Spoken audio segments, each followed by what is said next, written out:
welcome back to my channel. I'm super excited to have you here. In case you don't know, my name is Marissa and I am a pharmacist and health coach, and I am making my favorite cranberry sauce recipe today. I absolutely love cranberry sauce. I've had it for years, especially around Thanksgiving, you know, great time of year for cranberries. And for years, I always had the traditional cranberry sauce that comes in a can. But over the years, as I became a little bit more health conscious and started looking at nutrition labels and ingredient lists and everything, I actually saw that it has a lot of sugar, especially processed sugar, corn syrup, high fructose corn syrup in it, which are just ingredients I personally like to avoid in the majority of the foods that I eat, if at all foods that I eat, if at all possible.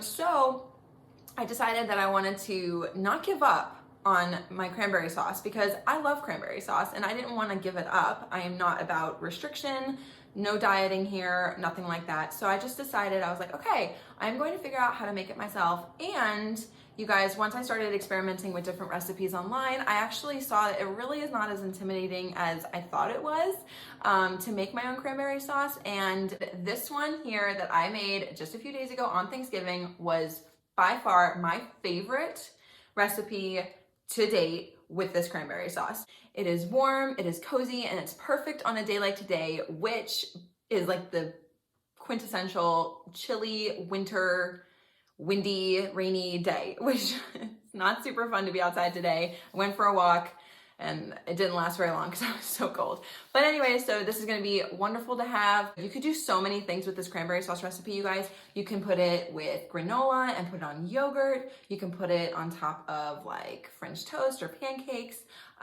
You can do like just eat it as a side dish with dinner. It's just so good. You can do so much with it, you guys. So anyways, if you are curious to see how I make my cranberry sauce recipe, then just keep watching. Alrighty, you guys, so here is the lineup of everything that we need today. We need, obviously, cranberries. I mean, you can't make cranberry sauce without cranberries. I have some ginger, which, little tip, I buy this in bulk and then I just keep it in my freezer and it lasts me so long. And then I'm just gonna peel it and then we'll grate it in, which I'll show you how. And then I have a pear, 2 oranges. We're gonna use the zest and the juice from here, a little bit of honey and some cinnamon. And there you go, that's it.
All right, you guys, I moved you a little bit so you can see what I'm doing next, but little hack. So honey, we need like a half a cup. Oh, I just got it on me.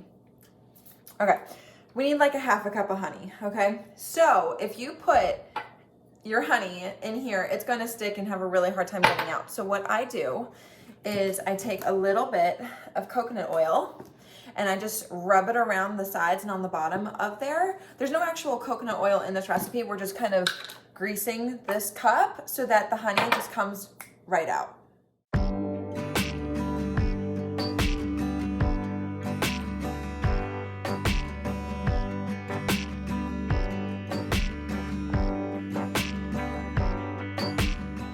All right, you guys, so I just transferred it over to the stove and put the flame on. I have it on pretty high, like 6 to 8.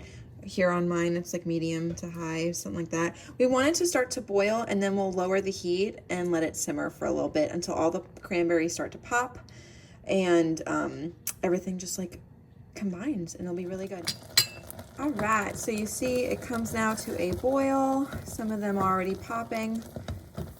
So what I'm gonna do now is just lower the heat a little bit to more of a medium instead of medium high. And we're just gonna let it simmer and keep popping until you get the consistency that you want. So if you like it a little bit more chunkier, then don't cook it as long. And if you like it not as chunky, then cook it a little longer. So there you go. All right, you guys, so this thing has been cooking for maybe like 20-ish minutes. And this is the consistency that I like it as. And it's still got like a little like chunky, but it's not like overly so. At this point, I will start like taking a little out and tasting it so that I can make sure that I like the sweetness level and that I don't need to add anything else to it. Okay, so I am a huge proponent of like tasting your food as you go and just make sure that it's the way you like it, so.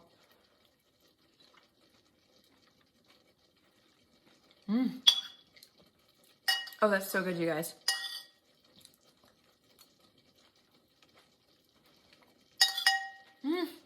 Yum. And just FYI, sorry, my camera's falling. Just FYI, when it comes to this recipe, you can 100% double it. I doubled it for Thanksgiving and it worked beautifully. Alrighty, you guys, so that is all I have for today's video. I hope that you go ahead and make this recipe. If you do, definitely take a photo of it and post it on your social media and tag me at Simply Health with Marissa so I can like it and feature you on my stories. But that is all I have for today's video, you guys. I hope you have a wonderful day. Definitely give me a like if you love this type of video, and I can definitely make more of them. Don't forget to subscribe to my channel so you don't miss any more videos that I post here on YouTube.